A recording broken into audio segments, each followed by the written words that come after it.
Sandhya Johnny சீரியல்ல இன்னைக்கு என்ன நடக்க போதுன்னு பார்க்கலாம். அவங்க எபிசோட் வேற லெவலில் மோசம் இருந்துச்சுன்னே சொல்லலாம். ஸ்கிப் பண்ணாமல் ஃபுல்லோடையும் கேளுங்க. அதுக்கு நான் இந்த வீடியோ பிடிச்சிருந்துச்சுன்னா லைக் பண்ண பாருங்க. ரொம்ப பிடிச்சிருந்துச்சுன்னா நம்ம சேனலுக்கு வந்து சப்ஸ்கிரைப் பண்ணி கண்டினியூஸாக ஆதரவு வந்து தாங்க. கோச் வந்து கண்ணா அப்படின்னு திட்டுறாங்க தனலட்சுமியை. உனக்கு பேசிக்காவே டேலண்ட்லேருந்து எல்லாமே வச்சுக்கிட்டு விளாட்றதுக்கு என்ன பிரச்சனை உனக்கு? சொந்தமும் சூழ்நிலையும் தான் காரணம்னா பைத்தியக்காரி. கடைசி வரைக்கும் சொல்லிக்கிட்டே இருக்க வேண்டியதான். ஜெயிக்கிறவன் காரணத்தை பற்றி யோசிக்க மாட்டான். அப்படியே ஒரு காரணம் வந்தாலும் அதுலேருந்து எப்படி வெளியில் வரணும் தான் யோசிச்சுட்டு இருப்பான். அதை தடுத்து உடச்சி வருவான். ஆனால் இங்கே சில பேருக்கு டேலண்ட் இருந்துரும். சாக்கு போக்கு தான் தேடுவாங்க. அதாவது அச்சச்சோ டெய்லியும் வந்து எந்திரிக்கணுமா, எக்ஸசைஸ் பண்ணுமா, யோகா பண்ணுமா தான் எல்லாரும் வந்து யோசிச்சுட்டு இருப்பாங்க. ஆனால் பண்ணால் நல்லது தானே, ஏன் பண்ணுறதுக்கு என்ன அப்படின்னு சொல்லி கண்ணா அப்படின்னு திட்டுறாங்க. உனக்கு பேசிக்காக எல்லா டேலண்ட்டும் இருந்திருந்தோம், நீ ஏன் உன்னால் சாதிக்கிறதுக்கு தடையாக வந்து இருக்குது. மற்றவங்களோட நீ ப்ரில்லியண்ட்டாக இருக்க. அது இப்போ நான் பாராட்டுறதுக்கு இல்லை. அந்த திறமை இருந்து என்ன பிரயோஜனம்? 10 பைசா கூட பிரயோஜனம் இல்லையே. நீ தானே சாக்கு போக்கு தேடுற. நீ இங்கேருந்து போ, என் கண்ணு முன்னாடியே நிற்காத. உனக்கெல்லாம் ட்ரெயின் பண்ணதை நினச்சா எனக்கு தான் வெக்கக்கேடு. ஒருத்தன் எதுவுமே இல்லாதவன் நல்லபடியாக ட்ரெயின் பண்ணி ஜெயிச்சானா சாதனை தான். ஆனால் உனக்கு எல்லாமே இருந்திருந்தோம் குவாலிட்டியிலேருந்து எல்லாம் நீ விளாட வர மாட்டேங்கிற. போ, என் மூஞ்சிலே முழிக்காதுன்னு சொல்லி கண்ணா அப்படின்னு திட்டிடுறாங்க. பாத்தியா, இதுக்கு தான் வந்து ஃபோன்லேயே பேசிடலான்னு சொன்னேன் அப்படின்னு சொல்லி மாயா வந்து பேசுகிறாங்க. நம்ம தனத்துக்கிட்ட நான் என்ன பண்ணுறது, அவர் என் மேலே அவ்வளோ நம்பிக்கை வச்சுருந்தாங்க. ஆனால் வீட்டில் தான் வந்து இந்த சடங்கு முடிகிற வரைக்கும் வெளியே போகக்கூடாதுன்ட்டாங்க. இந்த ஒரு வாரத்தில் தான் நேஷ்னல் கேம் வருது, நான் என்ன பண்ண முடியும் அப்படின்னு சொல்லி ரொம்ப சோகமாக வந்து யோசிச்சுட்டு அப்படியே வீட்டுக்கு வரப்போ சாருமதி வந்து வீட்டில் இருக்கிற எல்லாட்டையும் வந்து சொல்லிட்டாங்க. ரகுராம் மட்டும் இல்லை அந்த இடத்துல, மற்றபடி எல்லாருமே இருக்காங்க. பாட்டி வந்து மாசா உட்காந்துட்டு இருக்காங்க. 2 பேர் வீட்டு வாசலில் நிற்கும் போது ஐயோ மாட்டிக்கிட்டோமா மேடம், எங்கே போயிட்டு வந்தீங்க? நான் தான் சடங்கு முடிகிற வரைக்கும் வீட்டை தாண்டி எங்கேயும் போகக்கூடாதுன்னா எங்கே போனீங்க அப்படின்னு சொல்லும்போது மாயா வந்து பேசுகிறாங்க. தனலட்சுமி எதுவும் சொல்லாத அமைதியாரு அப்படின்னு சொல்லும்போது காலேஜுக்கு போயிட்டு வந்தோம் அப்படின்னு சொல்லி உளர ஆரம்பிச்சிட்டாங்க. அந்த இடத்துல நம்ம தனலட்சுமி என்னையும் நினச்சிக்கிட்டு இருக்க, நான் சொல்லியிருந்தோம் பேச்சை வந்து மீறுற. ஆல்ரெடி நீ பேச்சை மீறி என்ன கதி ஆனன்னு உனக்கே தெரியும். நான் சொல்லணும் அவசியம் இல்லை. இப்போ எங்கள் பேச்சை மீறுறேன்னா உனக்கு தைரியம் வந்துடுச்சு. அந்தளவு ஒரு தப்பு நடந்துருச்சுன்னா அந்த தப்புலேருந்து திருத்திக்க தான் பார்க்கணும். ஆனால் இங்கே புதுசு புதுசாக தான் தப்பு நடந்துகிட்டு இருக்கு. என்ன பண்ணுறது? மாயா கொடுக்குற தைரியம் தான். தனலட்சுமிக்கெல்லாம் நம்ம பேச்செல்லாம் மீறுறதுக்கெல்லாம் அவளுக்கு சக்தியெல்லாம் கிடையாது, பயமும் இருக்குது நிறையா. அப்போ நான் என்ன பண்ணுறது? மாயா வந்து கூட்டிகிட்டு போயிருப்பா நம்ம தனலட்சுமியை. அதனால தான் இங்கே வில்லங்கமே வந்திருக்கு. நான் ஒன்றா மாயாவே சொல்லிகிட்டு இருக்காதிங்க. நான் கேட்டனால தான் மாயா கூட்டிகிட்டு போனான். இத்தனை நாளாக உனக்கு தைரியம் இல்லாமல் தானே இருந்தேன், எங்கள் பேச்செல்லாம் கேட்டுட்டு இருந்தேன். ஆனால் இப்போ மாயா வந்ததுக்கப்புறம் நீயும் குட்டி மாயாவாக ஆகிட்டு இருக்க. அவளுக்கு வேணா நம்ம குடும்பத்தை வந்து மதிக்காமல் மீறுறது ஒரு சின்ன விஷயமா இருக்கலாம். ஆனால் உனக்கு எவ்வளோ பெரிய விஷயம் நல்லாவே தெரியும். இந்த விஷயம் ரகுராமுக்கு மட்டும் தெரிஞ்சா என்ன ஆகும் தெரியா? உன் மேலே வந்து மிகப்பெரிய நம்பிக்கை வச்சுக்கிட்டு இருக்கான் ரகுராம். அதை தவிடுபடி ஆக்கிடாத. ஏற்கனவே ஒரு ஆபத்தில் நீ சிக்கியிருக்க. அவ்வளோதான் சொல்ல முடியும். ஜானகி, நான் சொல்கிறது உனக்கு விளங்குதா இல்லையா? எனக்கு புரியுது அத்தை. ஆனால் இவங்க எல்லாம் நீ கொடுக்குற செல்லம் தான். எதுவாக இருந்தாலும் அம்மா பார்த்துப்பாங்க. அப்பா கிட்ட ரீச் ஆகாத விஷயத்த அப்படியே ரகுராம் கிட்ட தெரிஞ்சாலும் அவனும் வந்து சரி போகட்டும் பரவாயில்ல அப்படின்னு சொல்லிட்டு தான் இருக்கான். அவனுக்கு என்ன ஆச்சுன்னு தெரில அப்படின்னு சொல்லிட்டு ரொம்ப சோகமாக வந்து போக ஆரம்பிச்சிட்டாங்க. இருப்பினும் வந்து எல்லாரும் போனதுக்கப்புறம் சாருமதி வந்து நிற்கிறாங்க. மேடம்களா, வீட்டில் பெரியவங்க பேச்செல்லாம் கேட்கவே மாட்டிங்களா அப்படின்னு சொல்லி நக்கலா வந்து பேசும்போது, அப்போனா நாங்கள் போகிறத நீ பார்த்துருக்க. எங்களை வாலண்டரியாக மாட்டி ஒன்று வந்தால் ஒத்துமொத்த பெரிய இங்கே உட்கார வச்சிருக்கியா?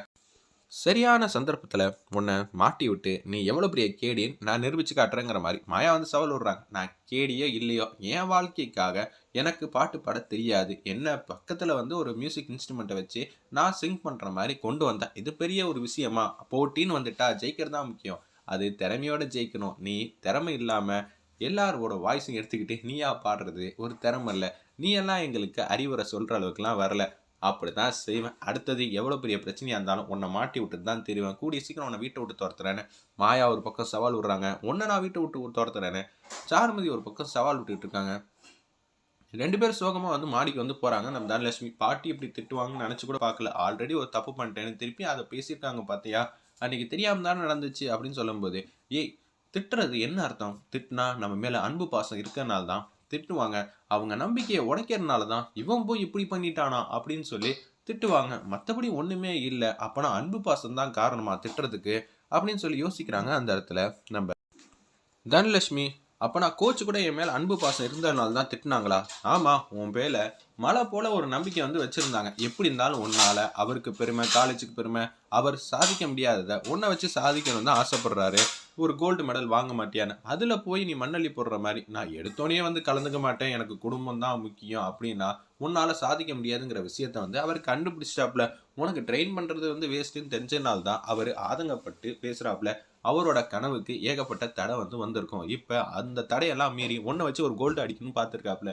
நீயும் வந்து இப்படி குடும்பம் தான் முக்கியம், சீர் எனக்கு வைக்கிறாங்க, சடங்கு வைக்கிறாங்கன்னு சொல்லி சாக்கு போக்கு சொன்னா கடுப்பாய் திட்டாம என்ன பண்ணுவாங்க? அவரோட பாயிண்ட் ஆஃப் வியூல அவர் செய்யறது 100% கரெக்ட் தான். என்னால புரிஞ்சுக்க முடியுதுன்னு மாயா சொல்லிட்டு அங்கேருந்து போறாங்க. அப்பனா அவ என் மேல் அன்பு வச்சிருக்காரா அப்படின்னு சொல்லி அவங்க 2 பேருக்குள்ள லவ் ட்ராக் வர மாதிரி இந்த ஒரு சீனையும் வந்து வச்சுட்டு ஆரம்பிக்கிறாங்க.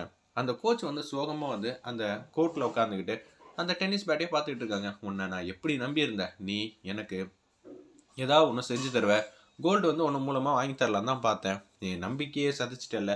என்ன பொண்ணுங்க நீங்களாம்? திறமை இருக்கிறப்ப அதை பயன்படுத்திக்கிட்டு அடுத்த கட்டத்துக்கு போகாமல் திருப்பியும் வந்து ஆரம்பித்த இடத்துலையே வந்து இருந்தா என்ன அர்த்தம் அப்படின்னு சொல்லி சோகமாக இருக்கிறப்ப இன்னொருத்தவங்க வராங்க. அவங்க ஸ்டூடெண்ட், என்ன கோச் சோகமாக இருக்கீங்க? வேற யாராவது ஒரு பொண்ணை ட்ரெயின் பண்ணி அந்த இடத்துக்கு அனுப்பலாம்ல? ட்ரெயின் பண்ணி அனுப்பலாம். இந்த பொண்ணுக்கு பேசிக்காகவே வந்து டேலண்ட்டு ஸ்கில்லு எல்லாமே நிறைஞ்சிருக்கு. அதை லைட்டாக டியூன் பண்ணால் இன்டர்நேஷ்னல் அளவுலேயே வந்து சூப்பராக பிச்சு உதருவா. ஆனால் என்ன பண்ணுறது, இங்கே தான் அதுக்கான மதிப்பு மரியாதையை கொடுக்கறது இல்லையே. சடங்கு முக்கியம், சீரு முக்கியம்னு சொல்லிட்டு சின்ன சின்ன காரணத்துக்காக அவங்களோட கனவு ஆசையில் மண்ணள்ளி போட்டுக்கிறாங்க. அவங்களே என்ன சொல்கிறதுன்னே தெரில. சரி கோச், எதுவாக இருந்தாலும் பார்த்துக்கலாம். இல்லை நீங்களே கொண்டு போய் பேசுங்க, பேசி பாருங்க அப்படின்னு சொல்கிறாங்க. ரகுராம்கிட்ட பேசுவாரா இல்லையா? சின்னதாக ட்விஸ்ட் வச்சுருக்காங்க அந்த கோச். வெயிட் பண்ணி பார்ப்போம். ஒரு பக்கம் ஜானகிம்மா வந்து பழைய புடவையெல்லாம் வந்து பெட்டில் வச்சு பார்த்துக்கிட்டே இருக்காங்க. ஏன்னா சீர் இப்போ சடங்கு வைக்க போகிறாங்களே, அந்த ஃபங்க்ஷனுக்கு வந்து அவங்கள புது புடவை வந்து எடுக்கவே இல்லை. அதனால தான் வந்து பார்த்துக்கிட்டே இருக்காங்க. என்ன ஜானகி பண்ணுற அப்படின்னு சொல்லி ரகுராம் வந்து சர்ப்ரைஸ் பண்ணுறாங்க. இல்லைங்க, பழைய புடவையெல்லாம் இருக்குது, ஆனால் எனக்கு இப்போ புது புடவை எதுவும் இல்லை. அதனால தான் இது எல்லாமே புது புடவை தான். கட்டி 2 நாள் தான் ஆச்சு. எதனால நீ புது புடவை வாங்கலை? வீட்டில் அம்புட்டு வேலை இருக்குங்க. என்னெல்லாம் யோசிக்கிறதுக்கு என்ன டைம் இருக்குது? இந்த புடவை செக்ஷனுக்குள்ளே வரும்போது தான், அதுவும் கட்டும்போது தான் புது புடவை எடுக்கலன்னு தோணுது. காலையில் வந்து ஃபங்க்ஷனு, இதுவே இன்னைக்கு காலையில் பார்த்துருந்தா கூட எனக்கு தெரிஞ்சிருக்கும். எனக்கு ஆல்ரெடி எல்லாமே தெரியுமா, நீ எப்படி இருந்தாலும் உன்னை கவனிக்கவே மாட்டேன்னு. சடங்கு நடக்கிறப்ப நீ பழைய புடவை கட்டிட்டு வரணுமா? இதுக்கு தான் நான் இருக்கணான்னு சொல்லி இரு ஜானகி வரேன்னு சொல்லி ஒரு காஸ்ட்லியான ஒரு 30,000 ரூபாய் கிட்ட வந்து புடவை வாங்கியிருக்காப்புல நம்ம ரகுராம். அது மாதிரி சூப்பராக காட்டிகிட்டு இருக்காங்க. என்னங்க நீங்கள் புடவை வாங்கிட்டு வந்து கொடுத்துருக்கீங்க? ஆமாம், ஏன் பொண்டாட்டியை நான் தான் நல்லபடியாக பார்த்துக்கணும் அப்படின்னு சொல்லிட்டு இருக்காங்க. ஏங்க புடவை சூப்பராக இருக்குது. ஜானகி, உனக்கு என்ன கலர் பிடிக்கும், என்ன சரிக்கை இருந்தால் நீ நல்லா இருப்பேன்னு எனக்கு தெரியாதா என்ன அப்படின்னு சொல்லி சூப்பராக வந்து கியூட்டாக அழகாக வந்து பேசிகிட்டு இருக்காங்க. உங்களுக்கு நீங்கள் எடுத்தீங்களாங்க அப்படின்னு சொல்லி கேட்குறாங்க நம்ம ரகுராம் கிட்ட. அதெல்லாம் இல்லைம்மா, எனக்கு என்னம்மா, வேட்டி சட்டை தானே, எது போட்டாலும் புதுசாக தான் இருக்கும். நீங்கள் இது மாதிரி புதுசு இல்லாமல் இருக்கிறதா? என்னோட தன்மானம் என்ன ஆகுறது? ரகுராம் ஊருக்கே வந்து நாட்டாமல் பண்ணுவாப்புல. அவர் வீட்டில் ஒரு ஃபங்க்ஷனுக்கு பழைய வேட்டி பழைய சட்டையை வந்து கட்டிக்கிட்டு இருக்கதா? உங்களுக்கு நான் கோட் சூட் எடுத்து கொடுக்கணும்னு ஆசைப்பட்டேன். என்னது கோட் சூட்டா? என்ன ஜானகி சொல்கிற?